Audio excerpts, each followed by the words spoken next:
got that adrenaline, venom, not knowing when I'm never gonna slow up and I'm ready to snap any momentum. Hey guys, what's going on? Kwame here, and welcome back to the channel. Today I am bringing you guys another tutorial video for Escape from Tarkov. I am doing something a little bit different this time. This is going to be a small video series where I'll be looking at some of my past raids and analysing specific gunfights, which includes fighting against multiple players, such as duos, 3-mans, or squads. And we're going to break down step by step about my strategy, gameplay, and my thought process.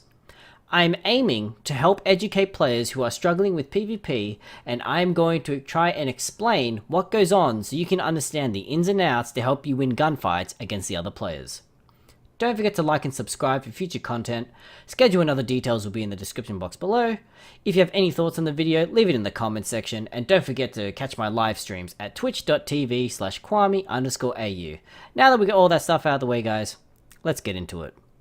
In this shoreline raid, there I was minding my own business when I hear a team of players running into the other side of the building of the west wing.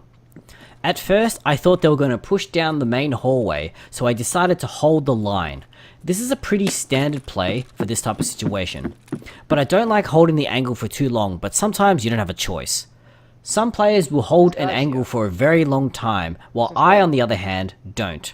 I prefer to be the aggressor and the playmaker because that puts pressure on your opponents to make mistakes.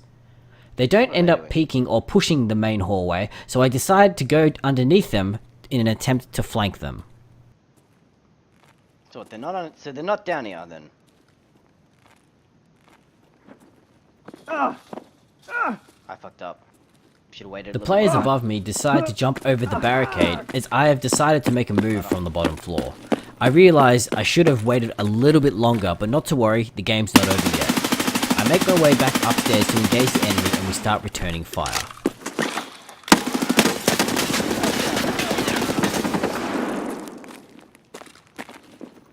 Just then, I heard a noise further down the hallway to the left-hand side, so that tells me one of the players has moved to the left-hand side of the hallway. Now, knowing this information, I'm going to attempt to peek this player on the left because the other players are on the right-hand side of the hallway. So if I peek him, I know that the players on the right-hand side of the hallway can't shoot back at me because I'm not exposed. I'm only exposing myself to the player on the left, making it a 1v1 fight there. So that's what I decided to do.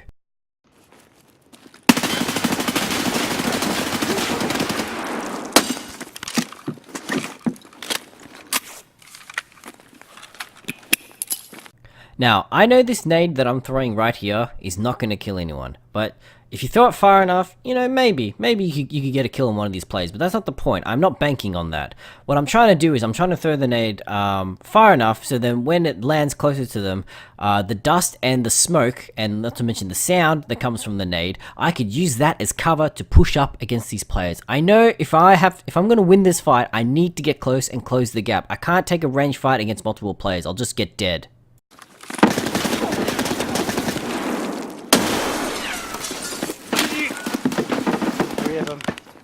After successfully pushing up, I was able to do something else that was useful. I was able to spot a player on the other side of the barricade all the way down the other side of the hallway, which is very important information for what's about to happen next. Because knowing where that guy is tells me what I should do to be able to deal with that player on the left, and I've got a pretty good idea of what I need to do next.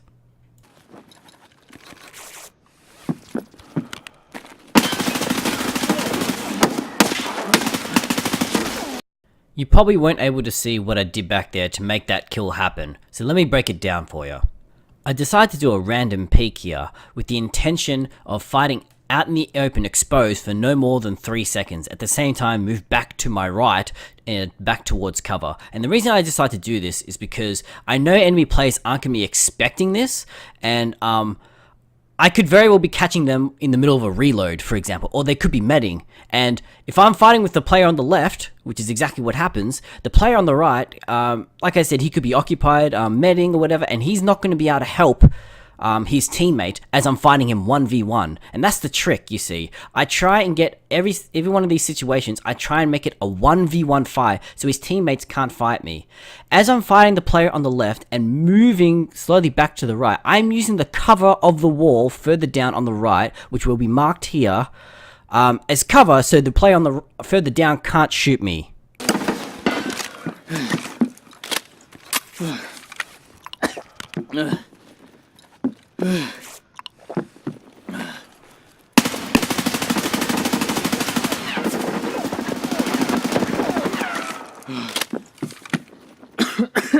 Knowing that my opponent is injured, I decide to go for it. I try and push up against him to close the gap and be the aggressor to put pressure back onto him. Just to clarify, I'm aware that this is old footage, so some of you are probably thinking to yourselves, what merit does it have to push a player whilst they are medding? Well, the thing about that is, what you have to understand is that not everybody is concentrating on the fight whilst they are medding. And what I mean by that is, when they are medding, a lot of people will be in this defensive mindset that all they know is that they are really, really hurt and that they have to heal. That's all they know. That's all that their brain is telling them. And whilst that's happening, you could be the aggressor and push up on them, and they wouldn't even realize it until it was too late.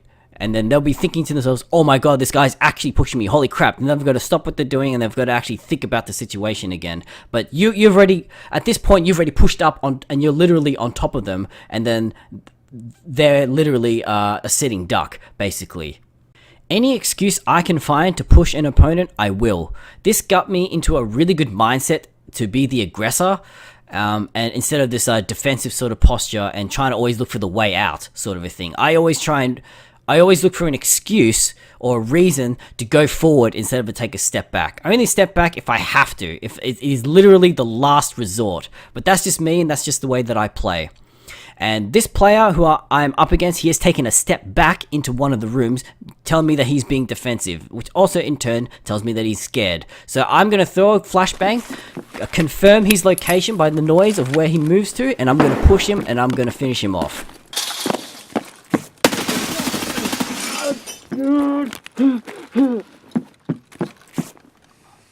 Anyone else? Is there anyone else? So bickety bam, there you have it. I've successfully wiped a 3-man squad in Escape from Tarkov. I just wanted to say thanks for watching the video until the end, guys. I do really appreciate it. Don't forget to like and subscribe if you like this sort of content and this sort of type of video. I will be doing more like this in the future. This is going to be a part of a little bit of a video series, and there's going to be more PvP analysis breakdown videos coming into the future. And don't forget to catch me on my live streams, which can be found at twitch.tv/Kwame_AU.